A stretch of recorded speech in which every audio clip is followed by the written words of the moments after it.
Good evening, everyone. Can you see my screen? Yes, sir. Okay, thank you.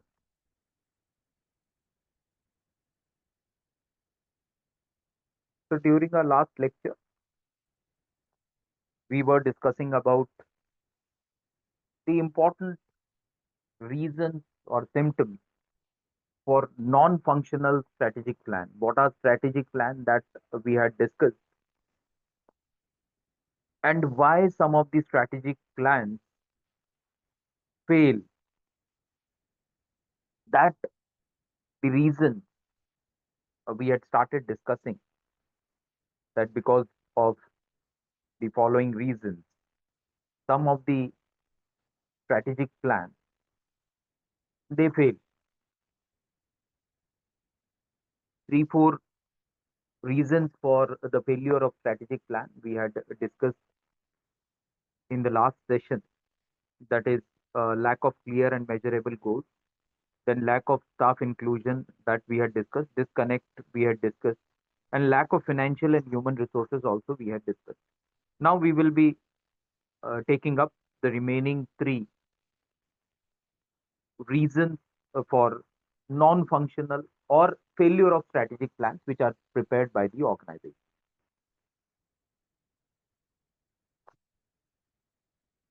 Last time also we had discussed that it is not that only these are the reasons, but these are the major reasons we can say.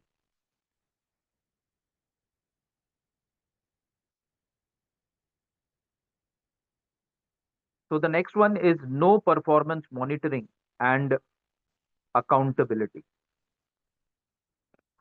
Now, one thing we need to understand that whenever we are dealing with the employees, we need to understand that they are human beings and they are going to improve their efficiency only when they are aware that by increasing the efficiency, they will be getting some benefit. If there is no benefit attached to a strategic plan, employees are not going to increase their efficiency. That we need to understand, that all the organization need to understand.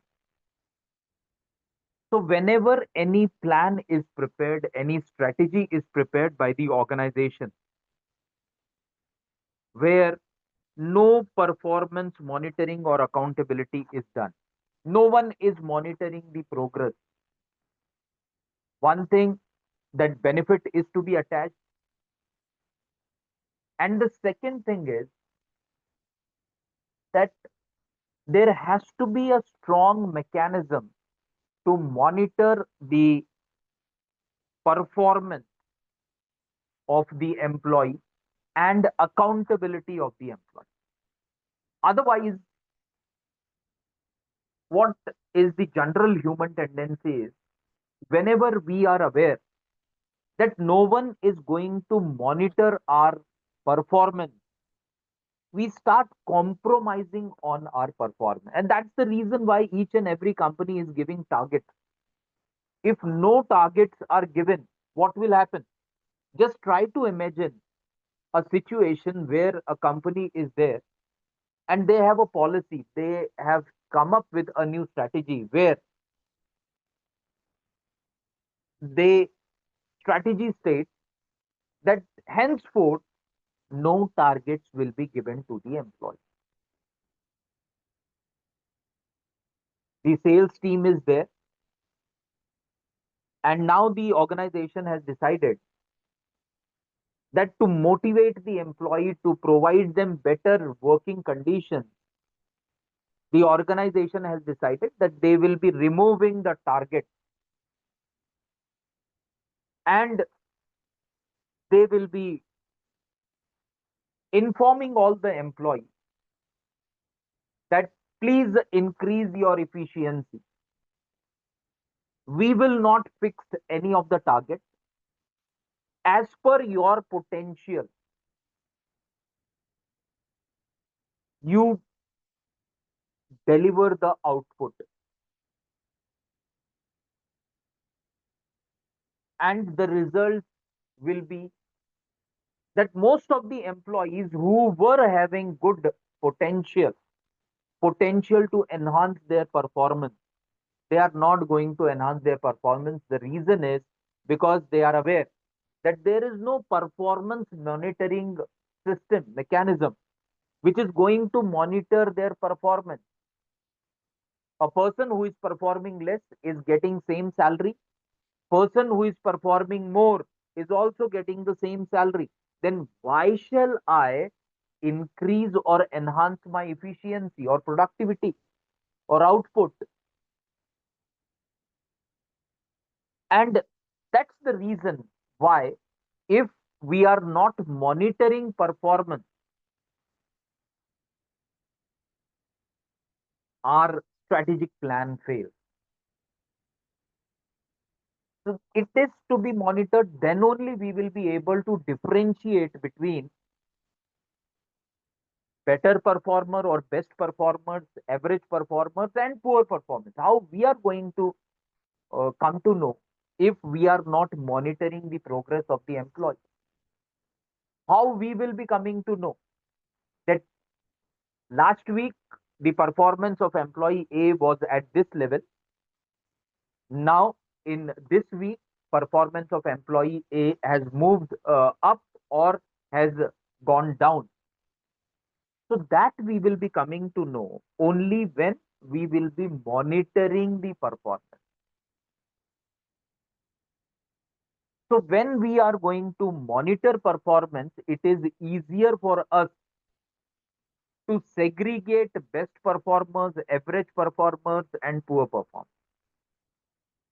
And then it will be easier for the organization to come up with various types of incentives for best performers and for the average performers. Average performers can be motivated that best performers are given 10% of incentive. If you also get into that bracket, from average bracket, if you move to best performer bracket, you will also be getting 10% of incentive.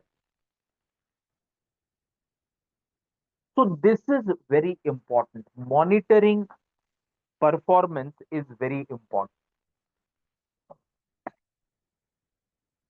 Now here the second term used is accountability. Not only monitoring performance is important, but fixing up the accountability is also very important.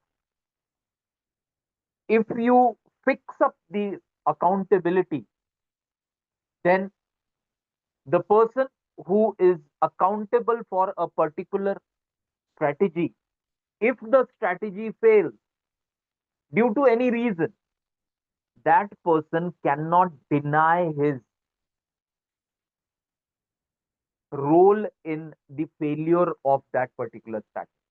Why? Because at the start itself, the accountability of the people are fixed by the organization. If the accountabilities are not fixed, normally when the accountabilities are not fixed, the common example which we come across in the organization is whenever a strategy is implemented in a good manner and whenever that strategy delivers good results, the credit is taken by the manager, the senior person, maybe project manager or maybe any other person, the senior person. He comes to the front and he informs the management that he was responsible for implementing that strategy, and the good results which the organization has achieved because of that particular strategy is the result of his effort. And the same manager refuses to accept his involvement or his role if the same strategy fails to deliver good results, then what he will inform the manager? That the employees, that my team members who were instructed to implement this strategy, they had not implemented this strategy in the right manner, and that's the result why the results of that particular strategy are not good. So whenever credit is to be taken, he is there to take the credit. And whenever there is failure in the implementation of strategy, or whenever bad results are there of a particular strategy instead of good results, the same senior manager, the same project manager is ready to shift the blame to somebody else. So he is there only to take credit. He is not there to accept the failure of the strategy. There he wants to blame it to someone else. Now, why such situation arises? That situation arises because there is no fixing of accountability done in the organization.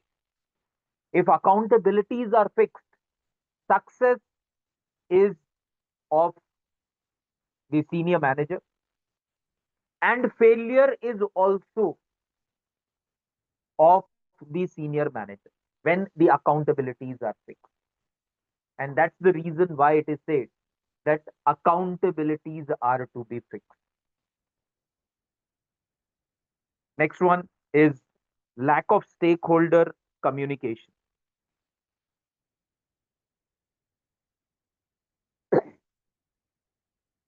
So, lack of stakeholder communication is that when the strategy is not communicated properly to all the stakeholders of the company, of the organization.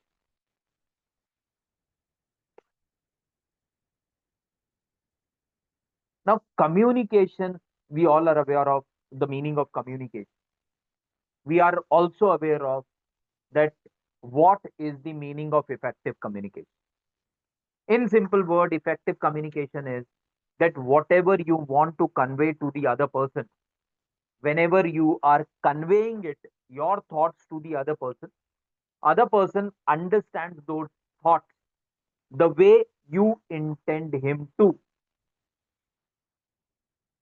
and accordingly he gives his response towards the communication, your communication, and that is called as effective communication. The sender who is sending the message to the other person is able to decode that message, understand that message in the manner which the sender was thinking, and in accordingly he gives his reply or her reply to that message also, and that is called as effective communication. So effective communication has to be, there are various characteristics of effective communication. One very important characteristic is that communication has to be simple. Some communication has to be easier to understand. Now, when we are saying lack of stakeholder communication,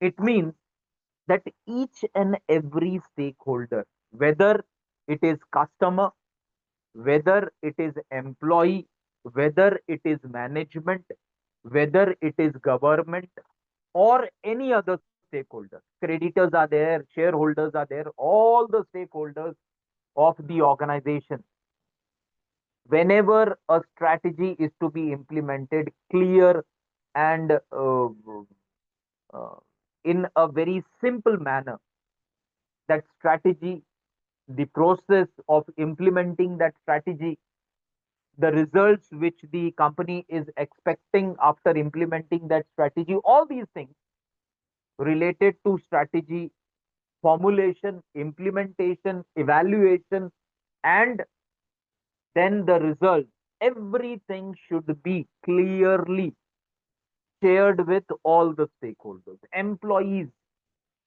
new strategy. So in detail, they should be aware of that why the company has come up with the new strategy, what are the advantages of this strategy, what they will be getting if they help the organization to implement that strategy in an effective manner. At the same time, customers should be aware why the company is changing the strategy, why the company is bringing next iPhone. The customer should be aware of. It is the responsibility of the company to make the customers aware that next iPhone will be having better future than the existing iPhone. And when this communication is done effectively with all the stakeholders, then only we can think that the customers will be getting attracted to purchase new iPhone whenever it will be launched by the company. And that is what lack of stakeholder communication is. Whenever there is lack of stakeholder communication, employees are not aware that why the company is uh, wanting to implement a new strategy, what are the advantages, what they will be getting, then what will happen? They will be there in the organization implementing that strategy not wholeheartedly with say wholehearted when they will be there to implement the strategy wholeheartedly, all the employees are ready to implement the strategy wholeheartedly when they are communicated well by the organization about the advantages of the new strategy. At the same time, when creditors are going to invest more money in the organization, when they are getting clear communication from the organization that we need more money because we want to invest in new machinery, and if we get new machinery we will be able to increase our production quality wise, quantity wise, we will be able to earn more profit. And when we will be able to earn more profit, we will be giving more returns. The creditors who are investing or who will be investing money in the company, they will be getting more return on investment. So things like this should be communicated to all the stakeholders. Then only we can expect that the implementation of strategy can be done in an effective manner. If it is lacking, then the strategy is going to fail. And we are discussing the reasons for failure of strategic plan. So one of the reasons for failure of strategic plan is lack of stakeholder communication. Higher authorities are not communicating uh, the advantages with the lower management. Then the company management is not communicating the advantages of a particular strategy with the customers or with the creditors or with the government organizations. So then we can expect failure. And the last one is lack of alignment between vision, strategies, and action. Now, the meaning of vision, we all are aware of, we had already discussed in the previous sessions. Mission statement work. So every organization has its vision statement and mission statement. Vision statement, very simple, where the organization wants to see itself over a period of time. So maybe after 5 years, maybe after 10 years, or maybe after more years. Mission is whatever the organization, whatever position the organization has, has set up a vision that after 10 years we want to be uh, in the top 10 or top 5 in that particular sector, maybe automobile sector or any other sector where the organization is doing its business.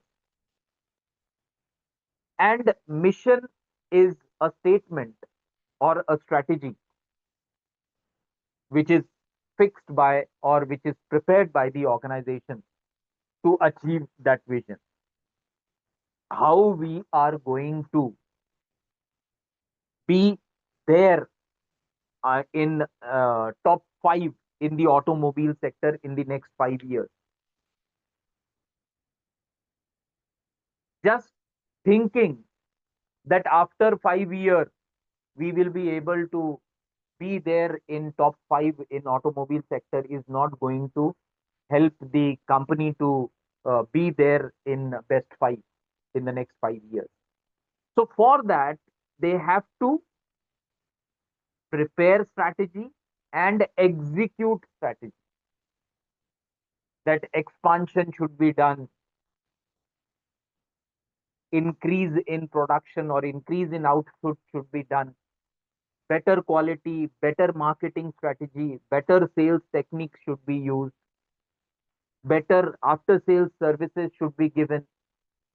Then only we can expect that the company will be able to grow, and in the next 5 years the company will be able to achieve its vision of uh, uh, uh, um, that it wants to be there in top 5 in automobile sector.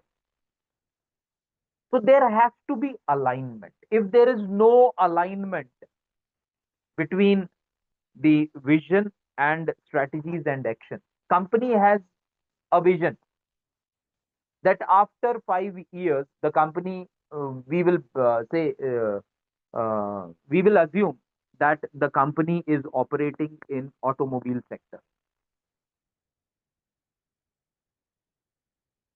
Now company has decided that in next 5 years, right now the company is at say number 9 position in the country. Now this particular company has set up a vision that in next 5 years we want to see our company at number 5. Now this vision can only be achieved if the strategies are prepared by the company, which will help the company to achieve that mission. Only just preparing a vision statement and putting that vision statement on the notice board of the company or putting it on the website of the company is not going to help the company to achieve that vision. On ground, in reality, in practical, the organization has to take effort in terms of that they need to do expansion of their business activities. They need to come up with better after sales service strategies. They need to come up with better strategies which will say be cost effective. They will have to come up with better quality of their automobile vehicles. So all these strategies are going to help the company to achieve the vision. So there has to be alignment. If there is no alignment, then the results will be disaster. There has to be alignment. For example, if India is playing a match against Australia, cricket match is there, India is playing against Australia.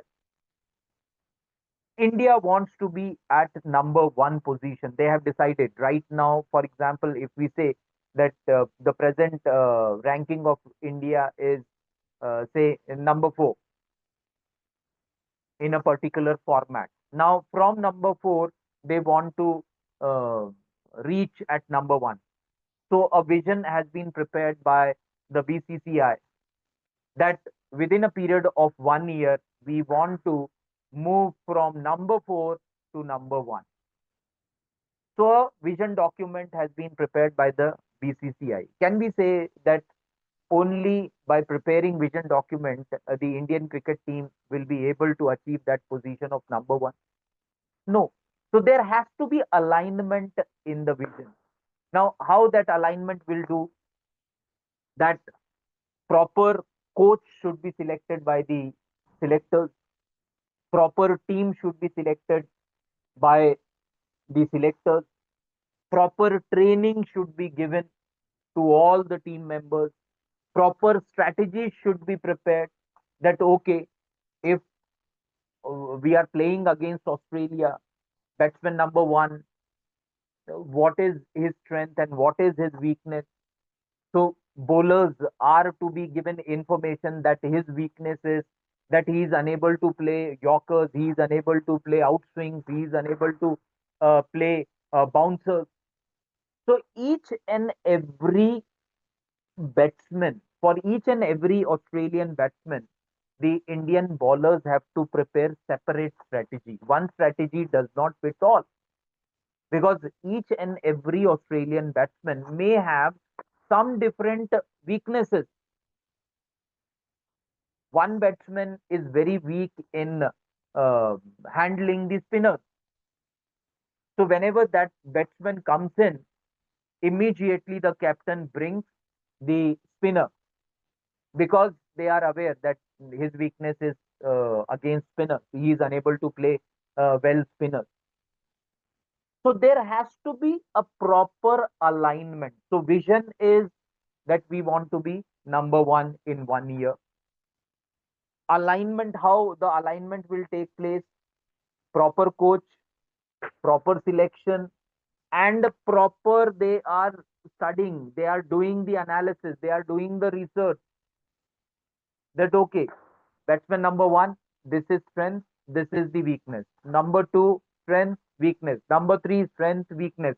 And once they are aware of the strength and weakness of all the batsmen, five, six, seven, eight batsmen, then they come up with their independent strategy in tackling these batsmen. Now, once it is effectively used in the game, then we can say that yes, then India, after one game, again they are repeating it in the next game, again they are implementing that strategy in the next game. So after some game, we can say that yes, this will help the uh, team, the Indian cricket team, to reach number one position. They will be able to achieve the vision which is set by BCCI. Same is the case with organization also. Whenever organization's vision is to be achieved, then mission statements are to be prepared. And just preparing mission statement is not going to um, give better results. That thing is to be implemented, is to be put on ground. For number one position, company wants, they have decided that we want to be number one after 10 years. And for a period of 10 years, the mission statement for 10 years is to be analyzed, is to be prepared and analyzed. That right now our production capacity is, say, 100 units in a week. Now, with the help of this 100 unit per week, we will not be able to achieve that number one position. We need to expand. How we are going to expand? When we are going to expand? Who is taking care of that expansion? Who will be monitoring that expansion strategy, technique? How many machines will be purchased? How many new employees will be recruited? How their output will be monitored? How their targets will be revised? All these things are to be aligned as per the vision of the company. Then only the company will be able to achieve the vision of number one in automobile sector after 10 years. Otherwise, it is not possible.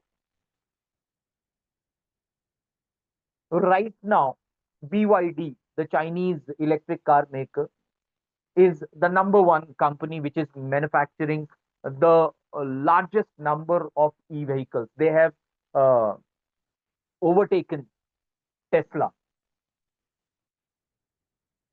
in late 2024. That we are aware.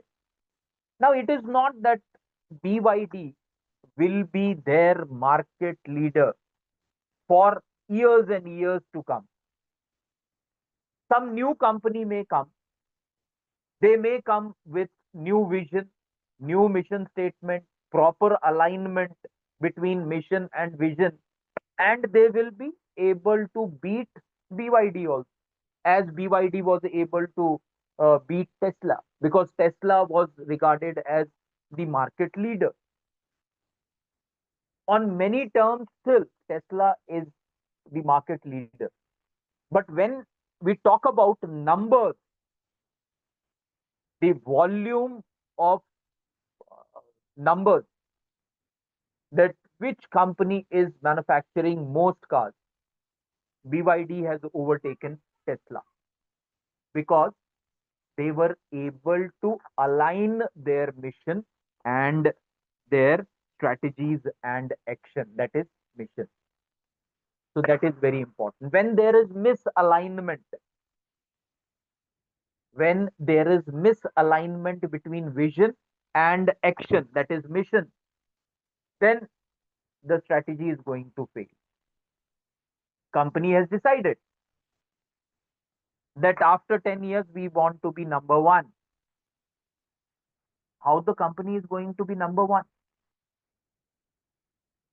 Whether they have come up with the strategies, whether they are implementing that strategies in the right manner, whether monitoring is done, whether evaluation is done, all these things the company has to look into. Then only there can be, we can expect good results from a particular uh, strategy. Otherwise, there will be bad results only. So these were some of the, what we can say is, some of the reasons for the failure of the strategic plans. Why some strategic plans fail, whereas other strategic plans give good results. So these were some of the important reasons. Now we will move on to the next topic, or the last topic of the fourth unit, and the topic is balance scorecard. Now, balance scorecard is a technique to monitor the progress of the company. Now, this particular model, called as balance scorecard or BSC, was initiated by two people, Kaplan and Norton. They were, why they have come up with this balance scorecard is, they were of the opinion that what you measure is what you get. So they were of the opinion that whatever the organization is doing, all those things are to be measured. If we are not measuring a particular thing, a particular business activity, then we will not be able to understand the return on investment for that particular activity. Now, for example, the HR is conducting hiring. Hiring is being carried out by the HR department. Now, when the HR is conducting hiring, 40 people have been hired. New joinees are 40. So these joinees, their performance is to be measured, as well as the HR people who were responsible for hiring these 40 people, their performance is also to be measured. Now, how we can measure their performance of the HR? we can measure the performance of HR against the performance of these 40 people. If most of the people, new 40 joinees, they are performing well, they are staying with the organization for a more period of time, their performance is good, most of them are able to achieve the target or exceed the target, then we can say that yes, the HR has done a good job. They had conducted interviews in a good manner. They had selected right people for the right job. So with this, we can measure the performance of HR. At the same time, if most of the new joinees after training, they are unable to achieve the target, they are leaving the organization or organization is removing them because they are not comfortable with their job, immediately the organization can come to know that the HR people have not conducted the interview in a good manner. So there they can measure the performance of the HR people not up to the mark. So they were of the opinion that everything which is to be done in the organization, everything is to be measured. So, uh, and they said they demonstrated this through a case study, research, and traditional financial metrics like return on investment. Now, this particular BSC or balance scorecard mainly focuses on the economic term called ROI, return on investment. Every company is now talking about return on investment. Whatever the company is investing, they want more in return for that investment. If that is a very simple concept, and every company believes in that, every company wants that. Everywhere, everything is to be measured against return on investment. Now, for balance scorecard, there are four basic perspectives where the balance scorecard is used. First one is the financial perspective, where revenue growth and profitability is measured against cost management and asset utilization. So, first perspective is the financial perspective, where the revenue growth is calculated or is measured against the asset utilization. How many employees are there? How many machines are there? How much raw material is there? All these things are measured against what? Against the revenue growth. That what is the or how much the profit has increased. And for that increased profit, how much assets, human assets or physical assets, have been used by the organization. So that is return, calculation of return on investment. That earlier 10 people with the help of 5 machines were able to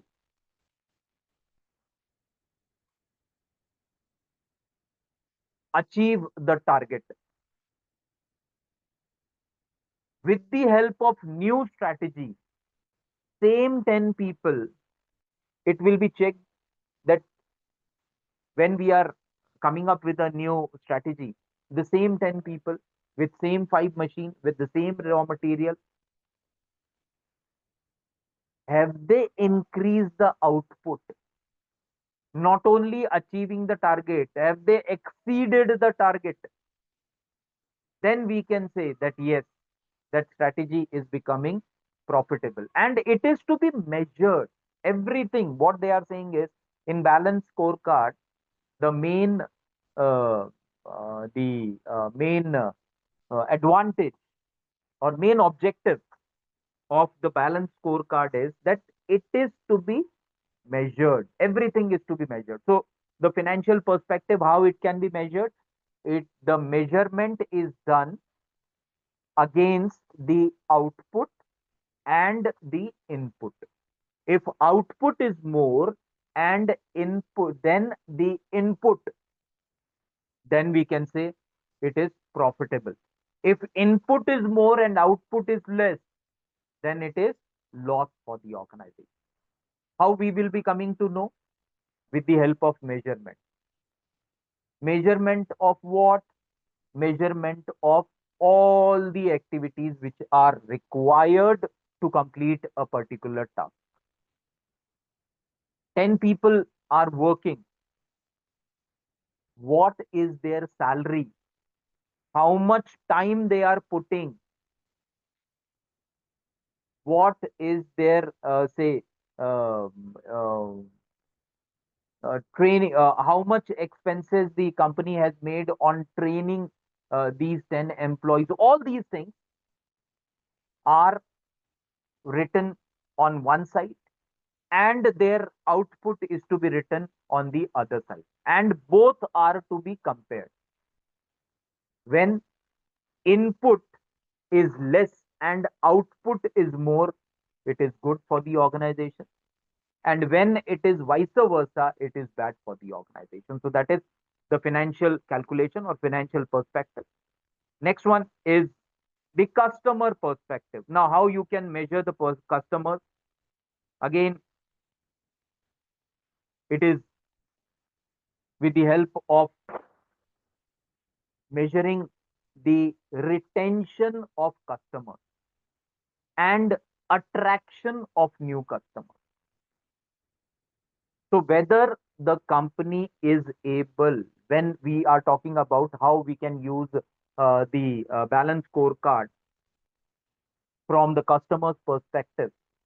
So while using the balance scorecard from the customer's perspective, we need to see that how many existing customers are retained by the organization and how many new customers are attracted by the organization. Now, this is going to help us in measuring the customer perspective of the organization. For attracting new customers, what strategies have been prepared by the company? And for the retaining the existing customers, what strategies the company has come up? Many companies, we are aware that many companies are coming up with new strategies. Last time only we had discussed that in on the first day of Navratri, there was bumper sale of cars. Reason also we all are aware that huge discounts were given on the entry level cars. Huge discounts. Discounts up to say more than 1 lakhs were given by the car company. And those discounts were highlighted in various newspapers with the help of various advertisements, and they were also highlighted in the electronic media also. So that was the strategy which the company decided to increase the sale. For existing customers, more freebies and offers were given, that you, if you are having one car of the similar brand, we will be giving you more freebies. So this way, the company is trying to attract, retain the uh, existing customers. For new customers, they have come up with new strategies that more free servicing will be given to you, more discounts will be given to you, more freebies will be offered to you. So not only with the help of these advertisements or these strategies, the company is trying to retain their existing customer base, but they are also trying to attract the new customers. So that was related to the customer's perspective, how we can measure the customer's perspective. Then the third one is internal business perspective. Now, when we are uh, talking about internal business perspective, means we are trying to here measure the business processes. For example, that with the help of a required raw material, how much output we are able to produce. Earlier, the defect rate, wastages was at this level. Whether it has come down or not, if it has come down, if the quality has improved, if the defects in the processes, in the output has come down, then we can say that yes, the company is doing well from the internal business perspective. So internal business perspective means that how the company is tracking its defect rate, or how the process is uh, uh, say uh, going on in the organization, how the organization is able to say remove the problems which are associated with various processes. So this type of measurement will be categorized under the internal perspective of the organization.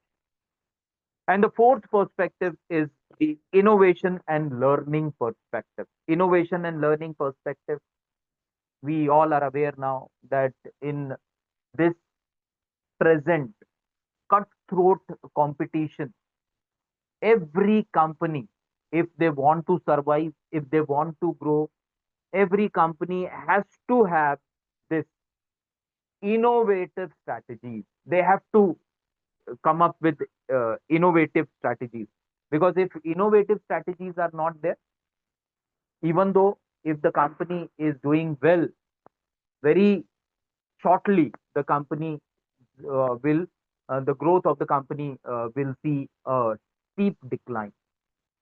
So innovation has to be there. So again, measurement related to innovation, how much innovative practices the organization is able to come up with within a period of say 1 year, or maybe 6 months, or maybe more than that. That is to be measured.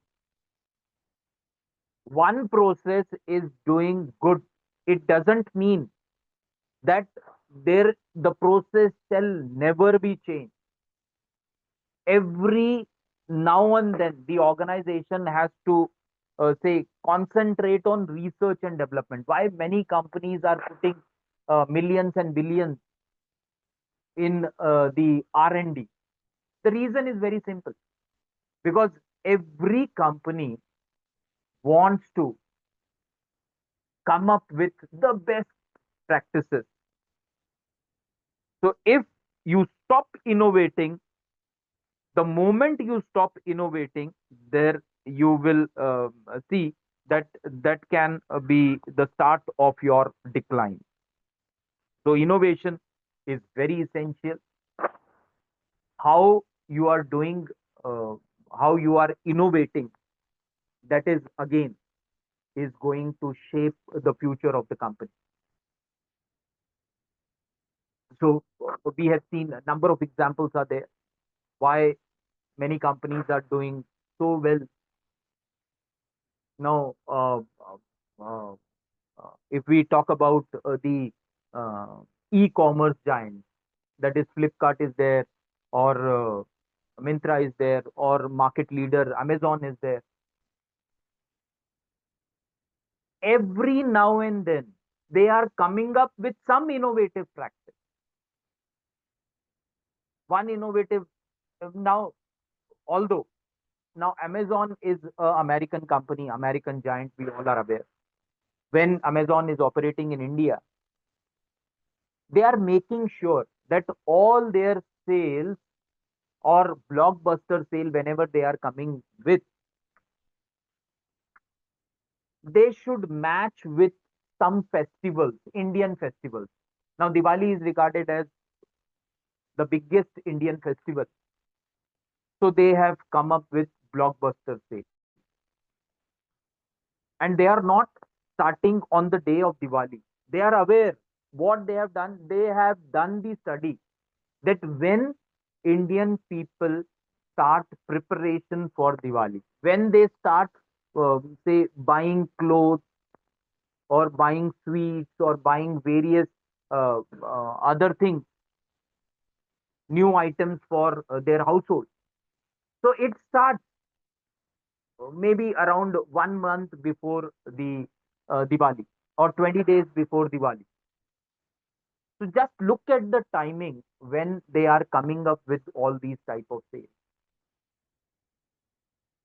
That is innovation.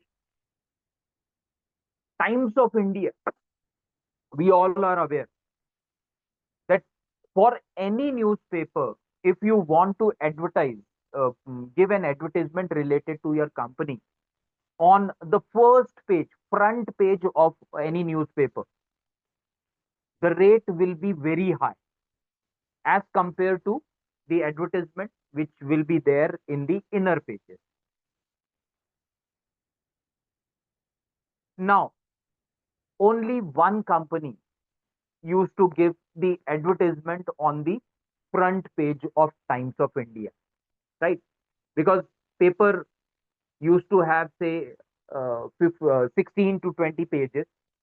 So the front page, only one company. If suppose Flipkart wants to release the advertisement related to its new blockbuster, say, sale coming up. So if they book that front page for the advertisement, then Amazon cannot book. Why? Because only one front page is there.